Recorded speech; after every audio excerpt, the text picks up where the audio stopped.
Exploding pagers and the tech race with China. I've read it. Will you tell people why you decided to write about the exploding pagers, which of course exploded in Lebanon, and how that has anything to do with China? I get it, but explain it in terms that even a Packers fan would understand. Well, first of all, there is the operation itself, which is remarkable if you start to think through everything that was necessary to make it happen, intercepting the pagers, implanting explosives in them, and then remotely detonating it without being discovered. But I see it as connected to a string of incidents in recent years that I think presage a new era of warfare. So remember, a few years ago, Russian soldiers stole $5 million worth of John Deere equipment from occupied Ukraine, and later they discovered that when the tractors, which were connected to the internet, they could be remotely disabled and just turned into a heap of junk. We have incidents in China where Tesla drivers found their cars banned because of worries about espionage. And then, of course, public reports about the Chinese infiltrating our own infrastructure. And then if you go back even and implanting malware into water utilities, energy utilities, things like that.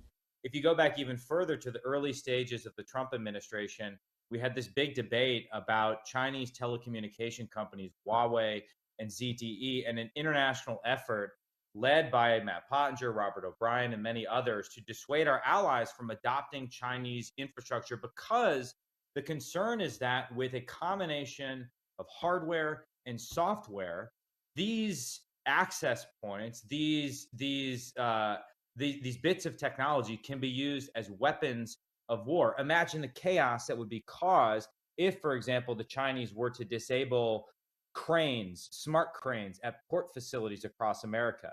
And ZPMC, a Chinese state giant, is the dominant global player when it comes to smart cranes. That critical infrastructure access I mentioned before, you have to assume that if we find ourselves in a confrontation with China over Taiwan, they will attack us early in cyberspace, potentially disabling our critical infrastructure. So, all of that, in my opinion, points to a further bifurcation of the world between what I call a free world technology stack and a totalitarian technology stack.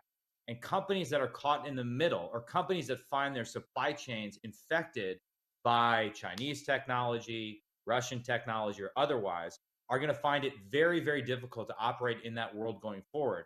So, our task is to ensure that the free world technology stack is not only better and more innovative and more secure, but also can compete with the commies and the fascists and the totalitarians when it comes to price. And the only way to do that is to align with our closest allies. So, that is the connection between exploding pagers in Lebanon and the disabling potentially of infrastructure in the heart of America if we find ourselves in a war with China.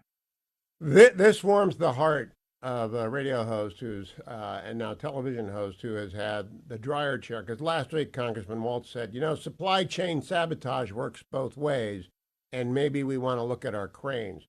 I'm going to go back to before when you were in Congress, Congressman. One of the times I separated from the Bush administration when W and Dick Cheney were running things is when they wanted to okay the sale of ports to Chinese operating companies. And the port deal crashed and burned over that.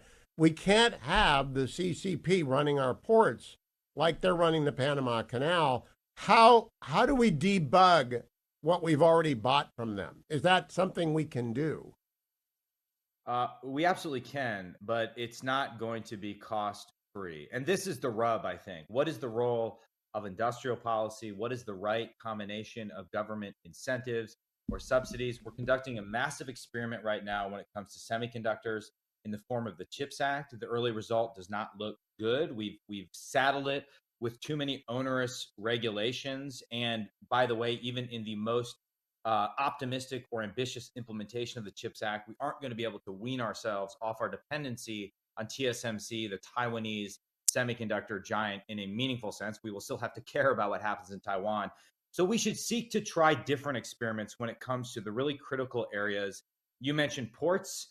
I would also nominate advanced pharmaceutical ingredients, energetics, the things we put in our weapon systems. There's a small subset of areas where we are going to have to figure out the right combination of radical deregulation, which is the biggest impediment to growth here domestically and the biggest impediment to onshoring and reindustrialization, combined with smart government incentives, either via the tax code or otherwise. But above all, like the Hippocratic Oath, the first step, the first rule of holes is to stop digging. So we must abandon the idea that the Chinese Communist Party is a responsible partner when it comes to technology. And this is an argument that the Biden administration and Kamala Harris is making, which is that when it comes to things like artificial intelligence safety, the Chinese Communist Party's interests align with ours. That is absurd on its face. China does not intend to use artificial intelligence for humanity's benefit. They want to dominate the technology and use things like facial recognition enabled like AI to perpetuate a genocide and really to displace America as the world's sole superpower. And so recognizing that fact and abandoning delusion of cooperating with the CCP is step one. And then step two is rebuilding our own military industrial base. And in the piece, I actually quote a member of the administration, Ambassador to Japan, Rahm Emanuel, who's never been shy about voicing his opinion, who recently noted that our military industrial base is screwed up and the weakest link in our national security.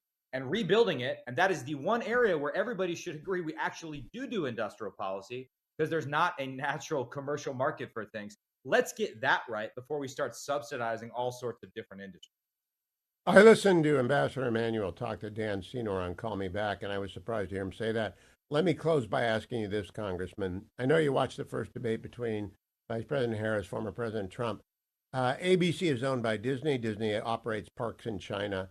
There wasn't one question about China in that debate. Were you surprised that China, the tariffs came up, but not China? Are you surprised? It'd be like having a debate in 1940 and not bringing up Japan. Were you surprised by the omission of China from the scorecard? I was dismayed. I mean, this is without question the most salient national security issue of our time. How do we defend ourselves from growing Chinese Communist Party aggression? And an area where I think the candidates have meaningful differences, or at least we have 2 4-year periods that we can compare. It's sort of the closest thing to a natural experiment you can conduct, and yet it didn't come up. I think that does a disservice to all voters in America and the traditional wisdom that foreign policy doesn't decide elections. I'm just not sure that's true. I think your average voter in Northeast Wisconsin, my home, for example, understands that China is not just an over there problem, but in light of the growing fentanyl crisis, which is abetted by the regime in China, which my committee in Congress definitively proved, in light of the growing risks of warfare with China, in light of COVID, right, which was the ultimate wake-up call to the dangers this regime poses on the world stage, understands that China is a critical issue. And so these candidates should be forced to answer hard questions. And Kamala Harris has not been forced to answer any hard questions on China or anything else, which gets to a fundamental problem with our media, which is why we're all lucky to have the great Hugh Hewitt out there fighting the good fight, even though his sports allegiances are totally out of whack. His moral compass and his conservative sensibilities are never in question. We are glad to have you back, Congressman Mike Gallagher, and we are very glad whenever you put something in the Wall Street Journal. Is this going to be weekly? We're out of time. Is this a weekly deal? A monthly deal. So I got to ease. All right. Well, once a month, you're going to be seeing Congressman Gallagher again. And by this time next month, the Browns will have improved dramatically. Stay tuned.